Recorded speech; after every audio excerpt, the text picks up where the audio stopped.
أفوض أمري إلى الله إن الله بصير بالعباد ولا حول ولا قوة إلا بالله العلي العظيم حسبنا الله ونعم الوكيل نعم المولى ونعم النصير أعوذ بالله من الشيطان الرجيم بسم الله الرحمن الرحيم الحمد لله رب العالمين بارئ الخلائق أجمعين والصلاة والسلام والتحية والإكرام على النبي الأمي المكي المدني القرشي الهاشمي الذي سمي في السماء بأحمد وفي الأرض بأبي القاسم محمد وعلى آل بيته الطيبين الطاهرين المعصومين المظلومين سيما بقية الله الأعظم روحي وأرواح العالمين لتراب مقدمه الفداء أما بعد فقد قال الله الحكيم في كتابه الكريم الخبيثات للخبيثين والخبيثون للخبيثات والطيبات للطيبين والطيبون للطيبات أولئك مبرؤون مما يقولون لهم مغفرة ورزق كريم صلوات على محمد وآل محمد.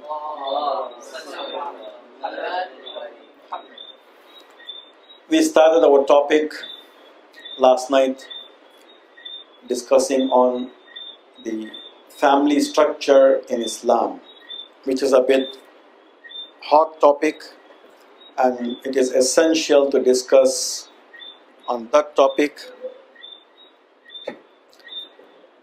especially the situation we have across the globe. Leave it. Salawat ala Muhammad wa ala Muhammad.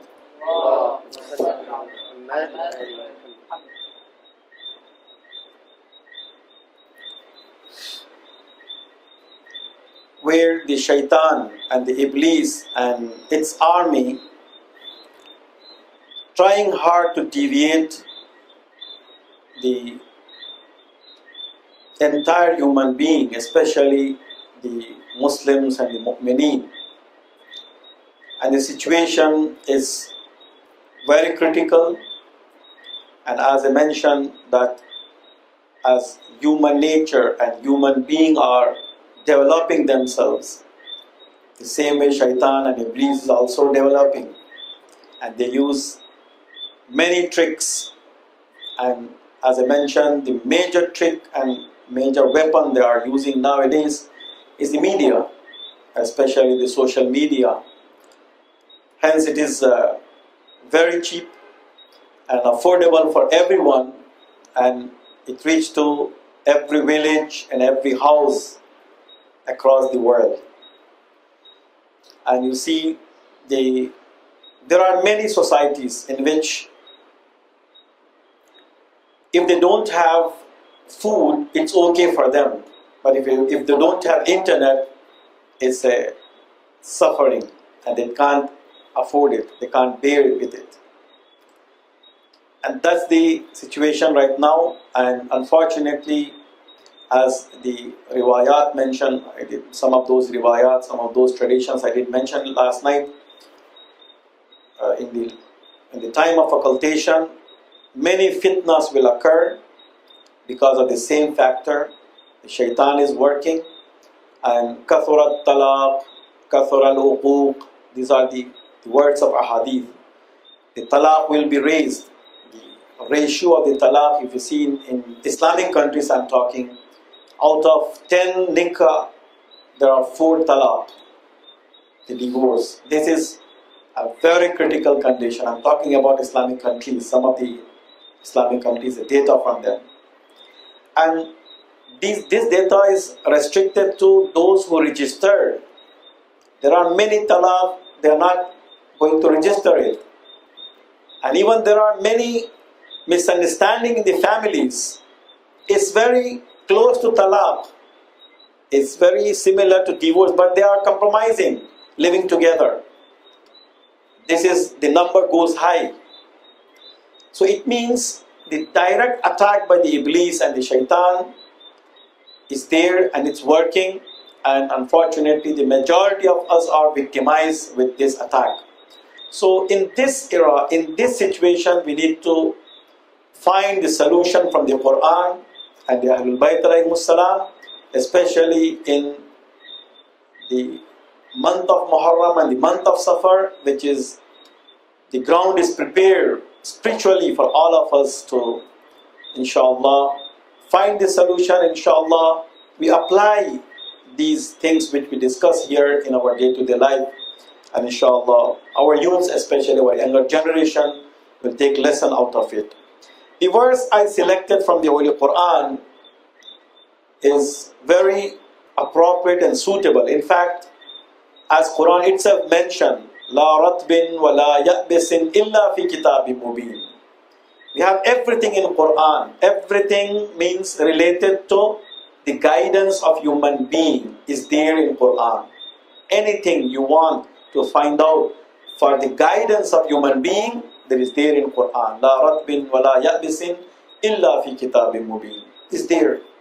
So this is the very critical topic. Obviously, we will find so many verses, as I mentioned last night, that the method of salat is not mentioned in Quran, but how to deal with the family affairs, how to enter into home, how to deal with your children, how to deal with even how to sleep, and how your room has to be distant with your parents' room is mentioned there in Quran in detail.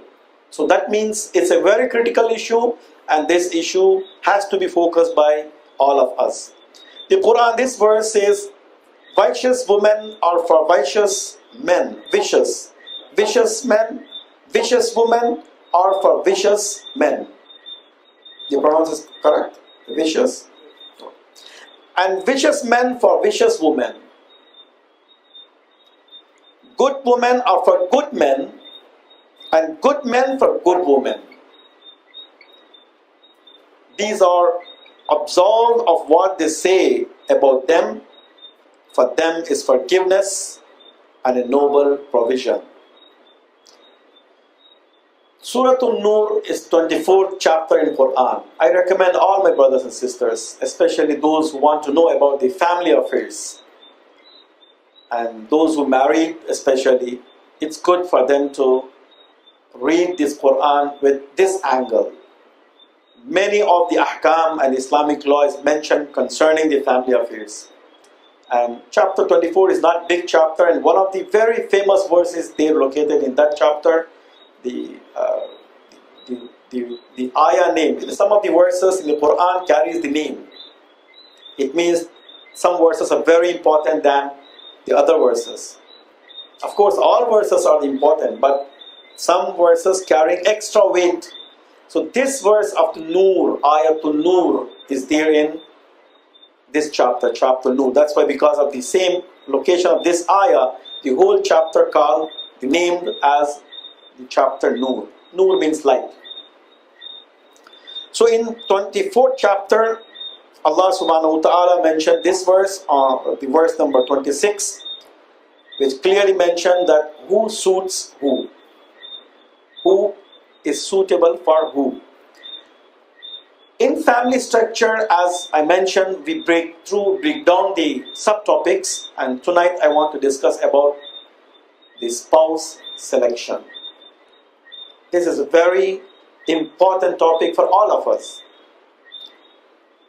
especially for youths, those who are trying to get married, inshallah, on its own time, on its appropriate time, on its suitable time. When time comes, we should not delay it, especially for our sisters. It is mentioned by Rasulullah, the beautiful example. We cannot find in any other scriptures examples like this.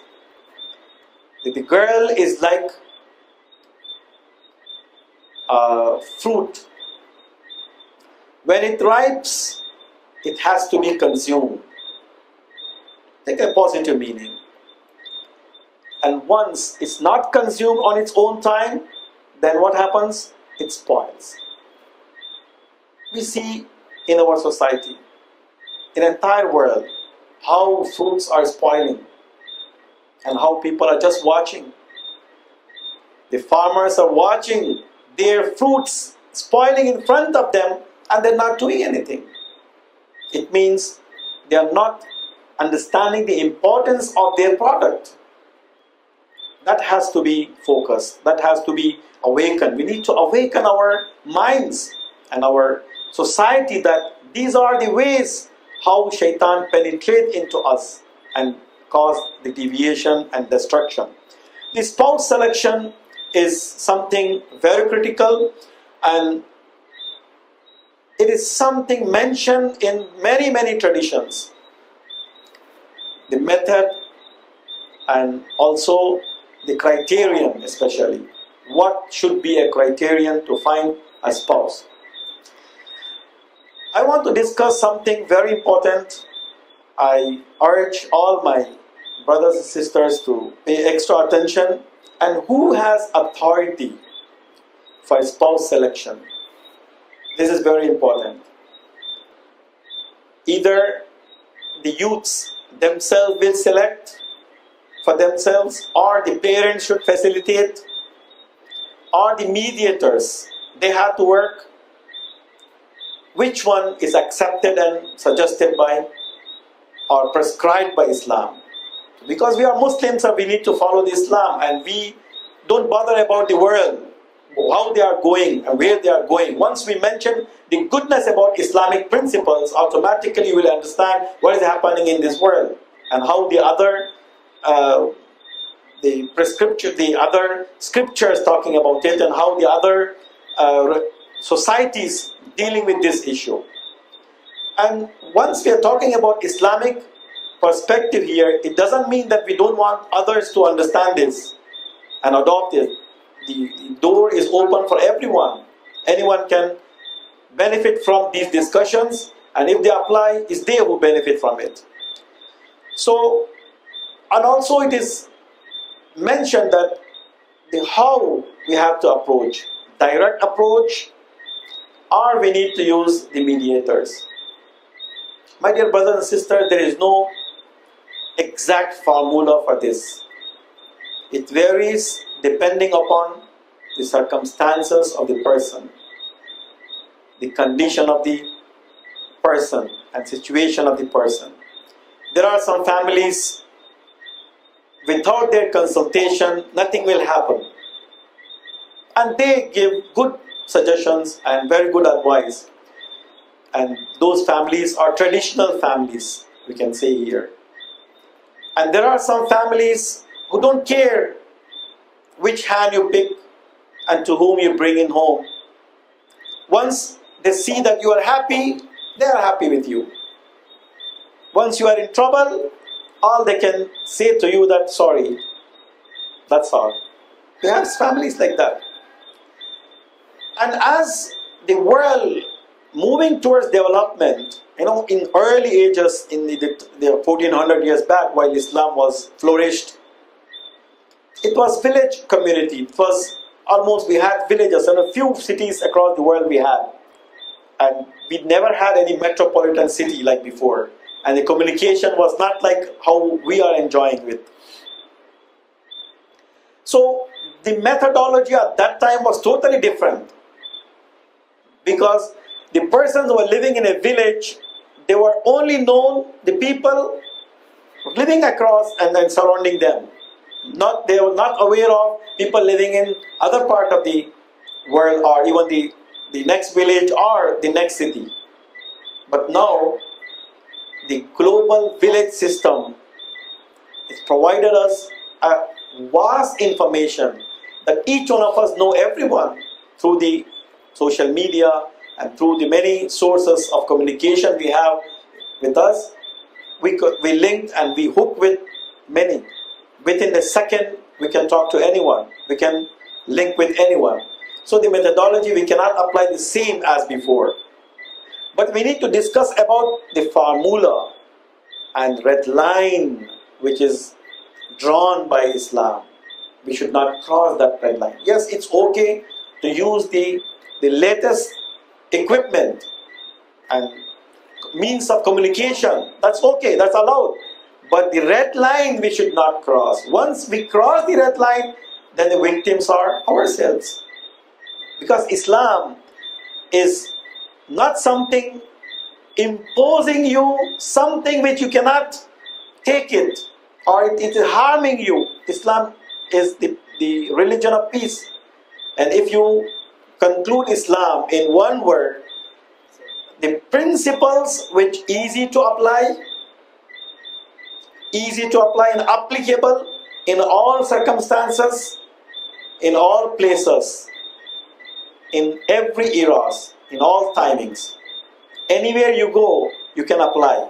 That's why Quran never mentioned the timings for the prayer, mentioned the horizon and situation of it. You understand, the sunrise and sunset and these things are the fixed, the timings. You can go to any village who are not carrying any equipment, they can also find with using the same formula. So Islam was there before, the hundreds of years before, and it can be applicable hundreds of years and thousands of years after. No matter how much equipment we have or how lacking we are. Anywhere, in any condition, in any circumstances. So those formulas we have to discuss, and based on those formulas we can apply and we can be flex in methodology of application of those things. And also we can think of how to know each other, how we can understand, we get to know each other. So what are the Islamic principles concerning this? And what are the criterion Allah subhanahu wa ta'ala mentioned through the messengers and infallibles, and how we can understand those things? The criterion of the spouse, we can apply girl or boy, or man and woman, because it's not only girls and boys who get married.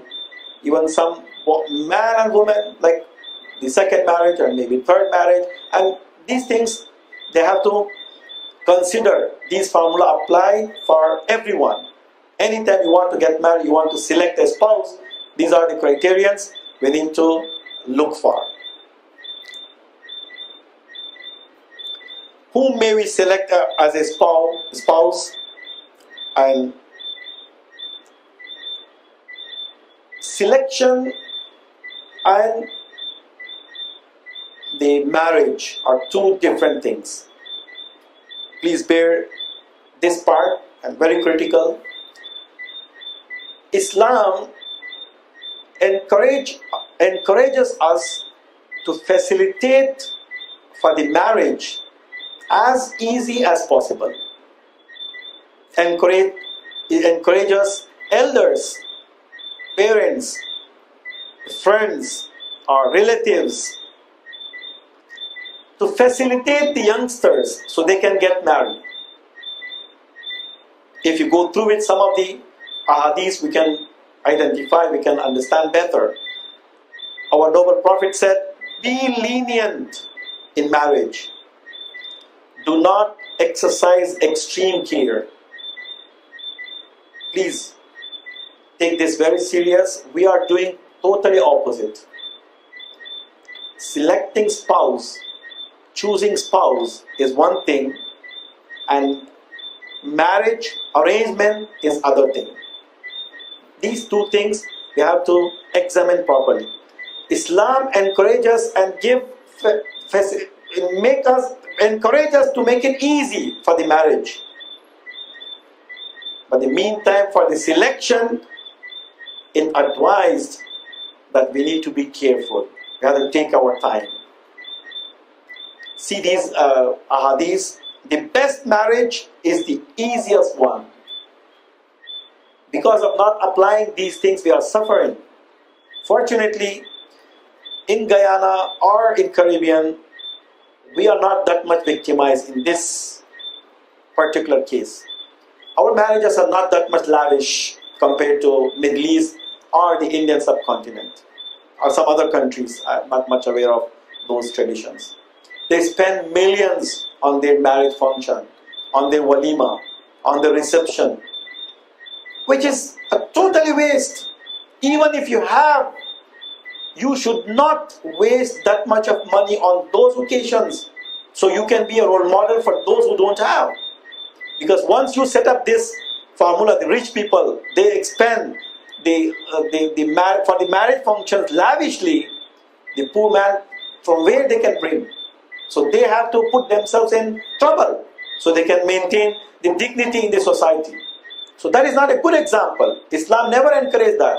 Islam says be lenient, do not exercise extreme care in the marriage, and the best marriage is the easiest one. These are the hadiths of Rasulullah. And also they say the best of wives are those whose dowry sum is small and their expenditure and upkeep is low. To run and keep up your family for long term, you need to take care of these prescriptions. These are the ahadith which directly deal with our day-to-day life. Because of not paying attention to these ahadith, we are victims. We are suffering. A man spends thousands of dollars in just the marriage function, feeding people and just decorating the place, and then they spend in reception. In some of the places they spend on the garlands, flowers.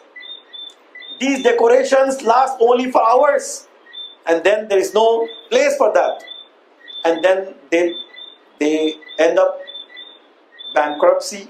They end up having a huge amount of debt on them, and the whole life they have to suffer. That's what's happening in many societies, unfortunately. The place where Islam encourages us to be lenient, to be less, to expend less, we are expending more. But where Allah subhanahu wa ta'ala, through His messengers, advises and prescribe to be careful, we are not careful at all. That's why we are suffering from both ways. But when it comes to the discussion of spouse selection, Allah subhanahu wa ta'ala here through the messengers, our noble prophet and our infallible imams, they mention these things that you have to be careful. Don't take it easy. Because one selection lasts for entire life. Marriage is not something, unfortunately, some of the mentality we have in our society that, okay, let us get married. If it works, it works. If not, we separate. This is not the case of a marriage. Because you cannot get married to someone and leave after a while. Because the impression in their minds lasts for long years. And many years, sometimes the entire life. And especially those who carry the children. What happened to the future of the children? The whole society is suffering from this. The marriage is very important. The selection of spouse is so important that it may affect and impact in your entire life. And the others' lives also depend on this selection. So you have to be careful. And Islam says, set up some standards. Let us go through with some of the ahadith our noble prophet mentioned. Iyak wa khadra'ud daman. Rasulullah said, Iyak wa khadra'ud daman. Avoid the greenery herbs growing over a severe cesspool. It looks nice, very good, but where it grows, where it enrooted, that has impact in their attitude and behavior. Don't look just a beauty. Don't look just an appearance. Go in deep. Consider all the criterions mentioned, all the factors. In totality, it has to be compatible with each other. Not just one thing you focus and leaving other things and you suffer. And further, it is mentioned by our noble Prophet ﷺ that the criterions are very. You have to look one by one, and it is set up as sequence. Which one is more priority? You have to give. You have to prioritize these things, and if you are lacking few things which is not much priority, but you have to look on something which is so important. Take it one thing from me, my dear brothers and sisters. You cannot find 100% compatible with you or 100% perfect. Because none in this universe is 100% perfect except the infallibles. You cannot find any person who is 100% perfect in terms of all aspects of their lives. You cannot find. So it is better to compromise. So once you are in this situation, you have to select and you have to choose the criterions which are more prioritized. To look on something which is more important in your entire life. So that has to be maintained. Two kinds of standards we can categorize. The one kind of standard is the pillars and the foundations and definitely required. There are certain standards we cannot skip. If we can't find such criterions in your spouse, then don't go for it. Search for another. These are the pillars through which you can live peacefully, be harmonious. There are some other standards. If it carries, that's fine. But that is not so important compared to these standards. So we have to examine one by one. I selected around 8 criterions which are so important and pillars in structure of a family, to construct a family, to have a good marital life, an Islamic marital life. And I will go through with sequence, which is more important, I place it in first. I suggest, my dear brothers and sisters, to read a book, Spouse Selection in Islam, written by Ayatollah Amini. Ayatollah Amini. He's still alive. I think I met him many times, and he was one of our teachers. Even I was fortunate to visit his village in Isfahan province. It is a small village called Haji Abad.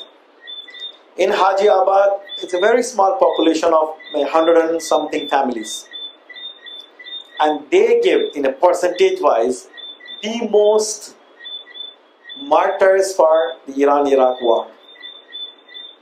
Percentage wise, this village gained the award of giving more martyrs. That itself shows how this great man, he was the Imam of that village, and how this great man worked on the spirituality of the people, how he was able to generate such kind of mentality and such kind of spirituality in the minds of youths there. Majority of the youths, I was not able to find any single house there who was not carrying 1 or 2 martyrs. They sent their youth to the battlefield, and they were very much happy. Once we went, along with some of our colleagues, we went there long back, maybe 25, 26 years back. They slaughtered an animal for us. They said, you are the students in Islamic seminary. So you are so important that you are doing very great job. You are learning here and you go back to your hometown and you propagate Islam. So they slaughtered an animal for us and they fed for the dinner, a nice dinner in the masjid. So this man wrote many books on upbringing of children, family affairs, and marriage and marital problems. And he had a television program weekly once, and he was discussing about the same issues. And he was very much famous. And now he can't, he's very old enough and hardly can speak and hardly can walk. This book is a very important book, Spouse Selection in Islam by Ayatollah Amini. I request all my brothers and sisters to read it, and it's available online and translated into English and many languages, and you can benefit from it. And I selected some of the points from that book, and I place based on the priority.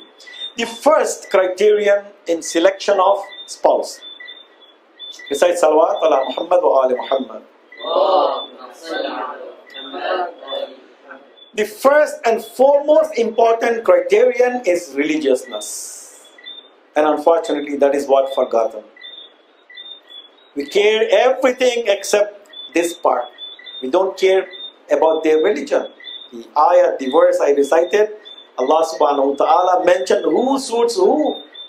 A mushrik, a kafir cannot be suitable for a mu'min.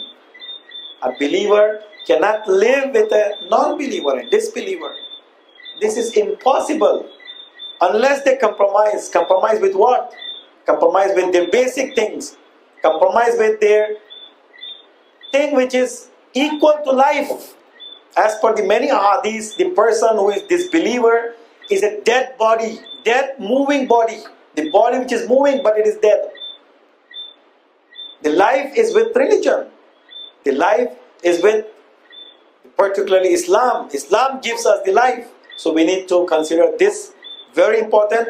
And I will go through with all the 8, and I don't think I can discuss in detail all those 8, and whatever we can discuss, and inshallah we can continue in coming sessions and coming majalis. Just pay attention, what are those 8 criterions? First, the religiousness is the most important. The second, morality, akhlaq, ethics, behavior, conduct is very important. And the third, nobility of the family. Not all families are equal to others. So they have to choose from a family who is equal to them. Especially the nobility is very important, and dignity of the family. Because you are not alone.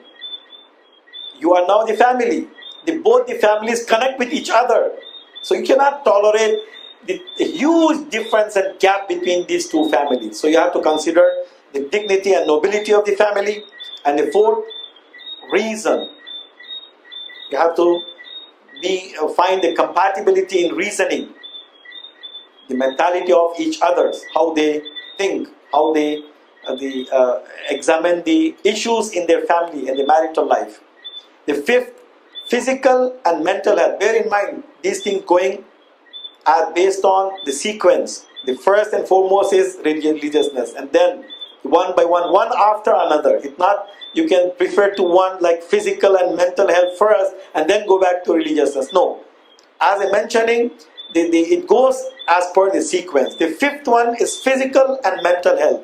It's very important in marital life because the life of the children lies upon this, and your living and your tolerance lies upon this. The physical and mental health also is one of the criterion, and then we can go for beauty. Yes, beauty is a significant factor in choosing spouse, but it plays in 6th position, not in the 1st position. The 7th is knowledge and education.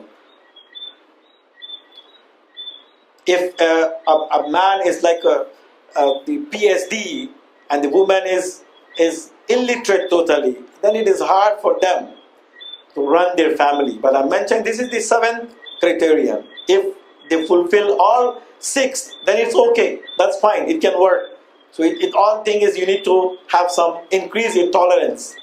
And then you have to educate each other. One of the beauty of Islam is that the mahar is not fixed by Islam. Mahar gives to you. You can fix the mahar. In one of the marriages in the time of Rasulullah, a person stand up there. Rasulullah asked, did you marry? He said, no, I'm bachelor, I'm single. So why? It's time for you. He said, Ya Rasulullah, I'm poor. I don't have home. I don't have family either. Who will give a hand for me? I can't get a spouse. Rasulullah said, why not? So I don't have anything for mahar. You don't have anything for mahar? Okay, do you know how to recite chapter Al-Hamd? He said, yes. Then he said, why not you place the mahar teaching this chapter? Teaching the Quran became as a mahar for that person.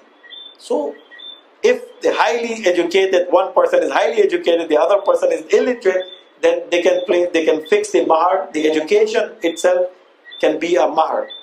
Then the 8th one is being each other's match. The equity and proportionateness. This is also a significant factor.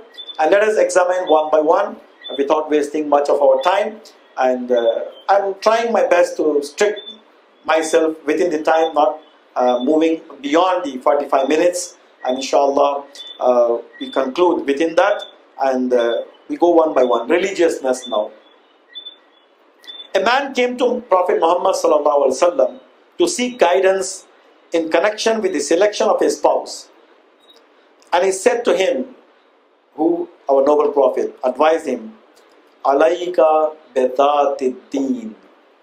Alayka bidhati deen. It is binding upon you to have a religious spouse. It's very important. On another occasion, he ordered all people of all ages, it is binding upon all of you to select a religious spouse. So this is the foremost and very important criterion in selection of spouse. And while we examine this hadith, we can understand better. And these are the ahadith. These are the wisdom words by our noble Prophet. Don't take it easy. Don't take it something like, it's okay. If you're not applying these principles, it's you who suffer. It's very much clear and experienced.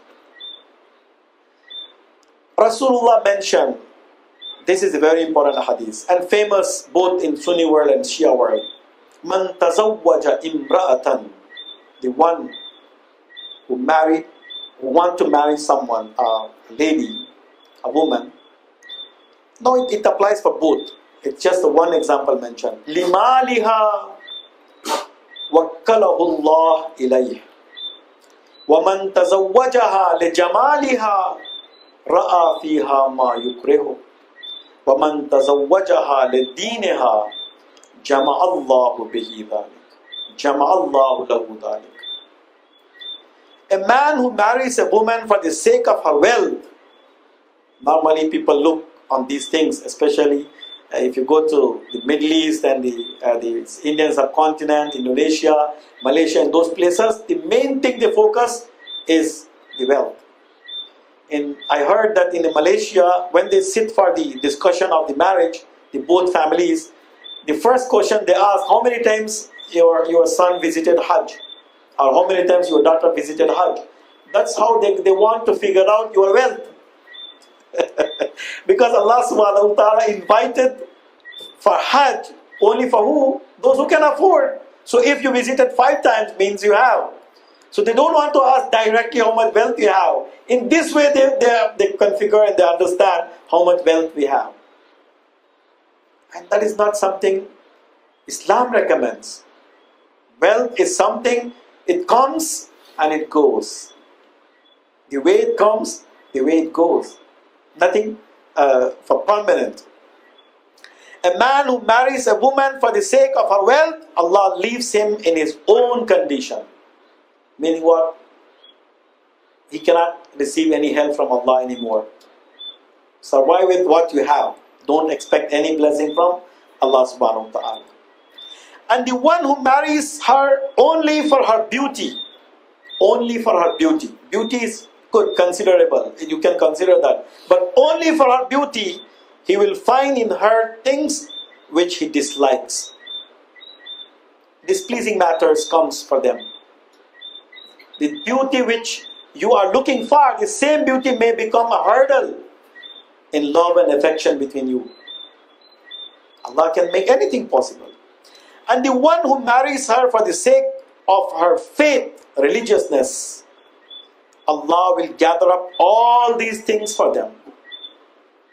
All these things. You can have beauty, you can have wealth, you can have other factors. So you have to pay attention on something which is highly important, and you have to ease up on things which is not so important, and that's how you can survive and you can have a prosperous life. Recite salawat ala Muhammad wa ali Muhammad.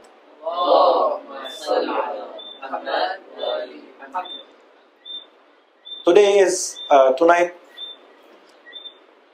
was 2nd of Muharram, and normally we talk about the arrival of Imam Hussein alayhi salatu wassalam to the land of Karbala. Sheikh Abbas Qummi wrote a very nice book because all of his books are very famous, and the way he wrote and the sincerity he applied in writing the books, it became very famous generations after generations. One of the books he wrote on Karbala and the massacre of Karbala and the journey of Imam Hussein ﷺ is named as Nafasul Mahmoom. Nafasul Mahmoom. You can search online, the translation is there, and that book is recommended by many marajis and ulamas, and some of them they recommended. Our leader Ayatollah Khamenei Hafazahullah, he recommended on his Jummah sermon that if you want to know about Karbala, if you want to weep on Imam Hussein, read it on this book. This book is written with so much of authenticity. He taken the riwayat which is much authentic compared to any other book. So let us go through with the Nafasul Mahmoom, talking about this incident and how Imam alayhi salatu wassalam with his Karwan arrived in Karbala. When Imam Hussein alayhi salam stopped at the plain of Karbala, he inquired as to what was the name of the place. People replied that the place was known as Aqar. Aqar. Imam said, Almighty Allah, we seek your refuge from Aqar. Aqar means the barren land, the sterile land. Sibt ibn Jawzi, one of the narrators, has written in his book named Tazkira. Tazkira, he wrote a very famous book, and in that book he mentioned that the Imam Hussein alayhi salam asked as to what was the name of the place.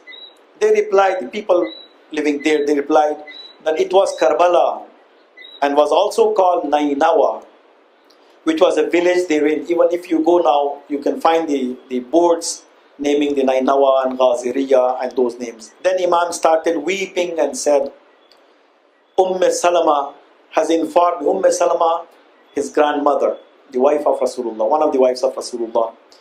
Salama has informed me that one day Jibreel alayhi salam came to the presence of Prophet Muhammad sallallahu alaihi wasallam, and you, Imam Hussein, were with me. Suddenly the Prophet said, leave my child. Hearing this, I left you, and the Prophet made you sit on his lap. Jibreel asked him, do you cherish this child? The Prophet replied in the affirmative. Then Jibreel said, your ummah will kill him. And if you desire, I shall show you the earth of the place where he shall be martyred. The Prophet showed his willingness to do so. Then Jibreel alayhi salam spread his wings towards Karbala and showed the Prophet the place. Thus when Imam Hussein was told that the name of the place was Karbala, he smelled the earth and said, this is the same place regarding which Jibreel had informed the Prophet, and I shall be killed herein. Then Sibt al-Jawzi relates that when Imam Ali alayhi salam was proceeding towards Siffin, where he had the battle against the Muawiyah army, he came face to face with Nainawa, which was a village near the river Euphrates. Imam halted there and commanded his companion, who had the job of providing water for ablutions, that, tell me the name of this place. He replied that it was called Karbala. Hearing this, he wept bitterly until the earth became wet with his tears. Then he said, one day I went to the presence of the Holy Prophet when he was weeping and asked him as to what made him weep. He replied, at this moment Jibreel came to me and informed me that my son Hussein will be killed at the place called Karbala near the river Euphrates.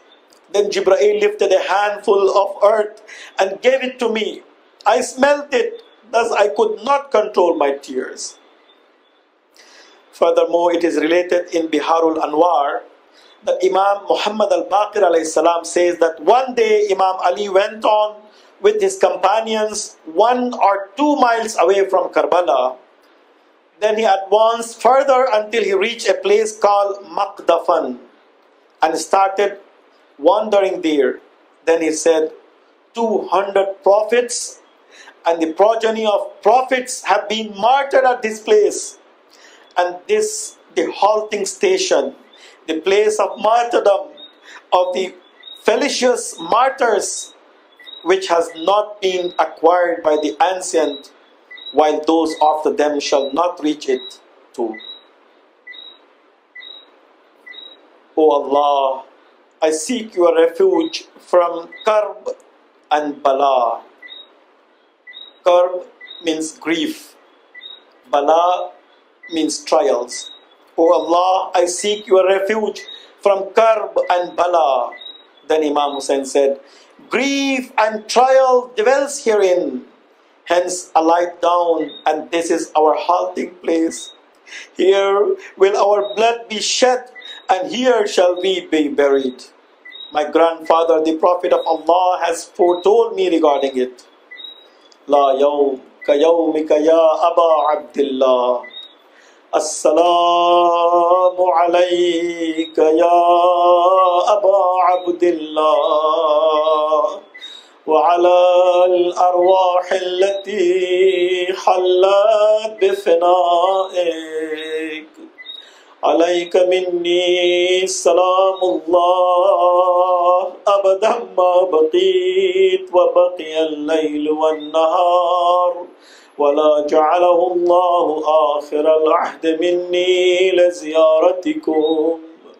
السلام على الحسين وعلى علي بن الحسين وعلى أولاد الحسين وعلى أصحاب الحسين. ماتم حسين، ماتم حسين.